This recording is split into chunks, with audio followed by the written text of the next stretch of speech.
अस्सलामुअलैकुम, आप देख रहे हैं के न्यूज HD। मैं हूं सैयद वजाहत अली और मैं हूं किरण इरशाद। खबर शामिल करते हैं शेखुपुरा से। शेखुपुरा SHO फिरोजवाला अब्दुल्ला पाशा का शहरियों से नारावा सलूक पर DPO गाजी मोहम्मद सलाउद्दीन का सख्त नोटिस।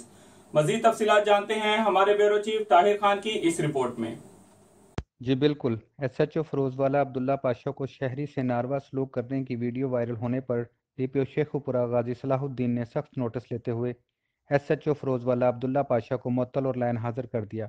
इस ज़िमन में उन्होंने कहा, किसी ऑफिसर या अहलकार को शहरियों से बदसलूकी या तशद्दुद की इजाज़त हरगिज़ नहीं दी जाएगी और पुलिस में इस रवैये को बर्दाश्त नहीं किया जाएगा। जी मजीद एक और खबर शामिल करते हैं टेक्सला से। टेक्सला रहमान बाबा एक्सप्रेस की 3 बोगियां पटरी से उतर गईं। मजीद इस हवाले से रिपोर्ट कर रही हैं हमारी नुमाइंदा।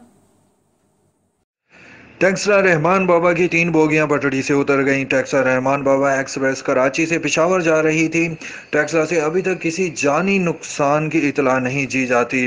टेक्सला हादसे की वजह ओवर स्पीडिंग बताई जाती है और जख्मी होने वाले लोगों को अस्पताल में पहुंचाया गया। जी शुक्रिया।